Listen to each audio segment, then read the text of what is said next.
Hey everyone, welcome back to my channel. Today I've got a story that's equal parts thrilling and terrifying.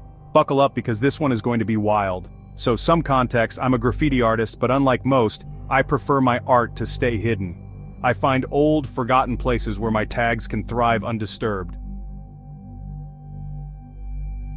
It was late one evening when my friend Lucas and I decided to explore some old train tracks I'd discovered on Google Maps. We got there around 10 p.m. Perfect timing for some peaceful tagging. The train cars were ancient, rusty, and completely untouched. It was like finding a blank canvas in the middle of nowhere. I handed Lucas a can of paint, but he seemed more interested in rolling another joint. I wasn't much of a stoner, but I joined him anyway. After all, it was a chill night with no one around.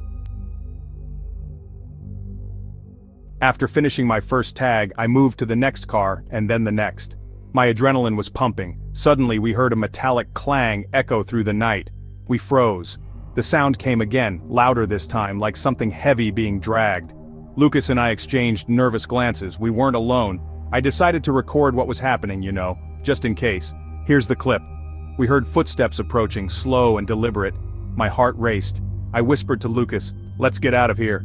But before we could move, a shadowy figure emerged from behind one of the cars. He was holding something shiny, metallic, reflecting the moonlight. Lucas dropped his joint, and we bolted. We ran down the tracks, our footsteps echoing in the eerie silence. The figure chased us, shouting something we couldn't make out. Suddenly a gunshot rang out. We ducked instinctively, adrenaline surging through our veins.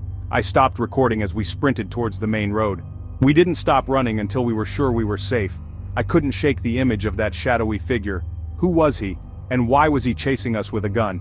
We reached my car, breathless and shaken. We drove home in silence, each of us lost in our thoughts. A few weeks later, curiosity got the better of me. I returned to those tracks during the day, this time armed with my Glock 17. The train was still there, but something was off. My tags were gone, covered by thick, ugly blotches of red paint. Someone had deliberately defaced my work. I continued down the tracks, coming to a train car with its door slightly ajar. Inside, the scene was straight out of a horror movie. Chains and ropes littered the floor, and the air reeked of bleach. In the center of the car was a chair, stained and worn. It was a setup for something sinister. As I took a step closer, the door slammed shut behind me. Panic surged through me. I spun around, gun drawn, but there was no one. The atmosphere was suffocating. I had to get out of there. I pried the door open and bolted back to my car. That night haunted me. The man, the chains, the bleach, what were they hiding? I told a few friends about my experience, but no one could make sense of it. Some suggested it was a homeless person protecting their territory, but that didn't explain the gunshot or the setup in the train car. I stayed away from those tracks for a while, but eventually, the itch to explore crept back. I decided to check out another set of tracks, hoping for a less terrifying adventure. This time, it was early afternoon, and the sun was high. I felt safer in the daylight. I parked my car and started walking along the tracks. After about 10 minutes, I heard the familiar rumble of a train approaching. I hid in the bushes, waiting for the perfect moment to hop on. The train slowed as it approached a bend, and I grabbed the ladder, pulling myself up. I climbed onto the roof of the car, enjoying the breeze and the view. As the train entered a tunnel, I noticed a flicker of light ahead, like a camera flash. It was disorienting. Suddenly I felt a presence behind me. I turned to see a figure standing there just staring at me. Before I could react, the figure lunged. I scrambled to my feet and jumped off the train, rolling to avoid serious injury.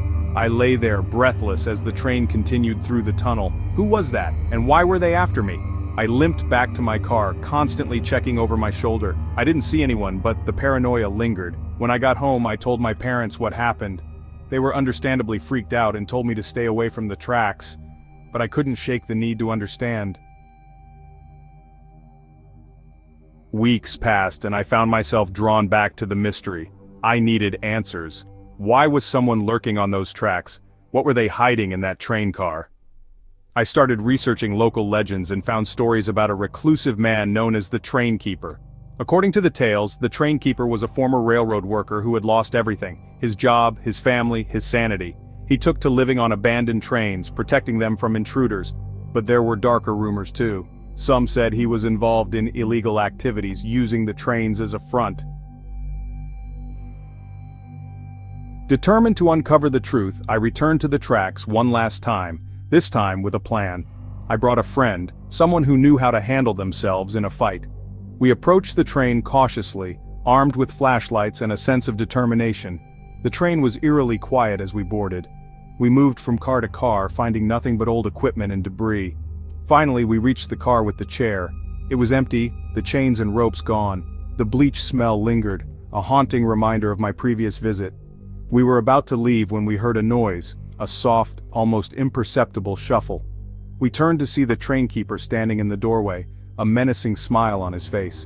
He stepped forward, and we backed away slowly. "Why are you here?" he growled. My friend and I exchanged a glance, trying to figure out our next move. The train keeper took another step, and I raised my gun, aiming at his chest. "We just want to know what's going on," I said, my voice shaking slightly. The train keeper laughed, a low, chilling sound. "Curiosity killed the cat," he said, lunging at us. My friend tackled him and we wrestled him to the ground. We managed to tie him up with some of the ropes we found in the car. With him subdued, we searched the rest of the train, finding evidence of illegal activities, stolen goods, counterfeit money, and more. We called the police and waited for them to arrive. The authorities took the train keeper into custody and thanked us for our help. The news reported on the story, labeling the train keeper as a dangerous criminal. I felt a mix of relief and satisfaction, knowing we had put an end to his reign of terror.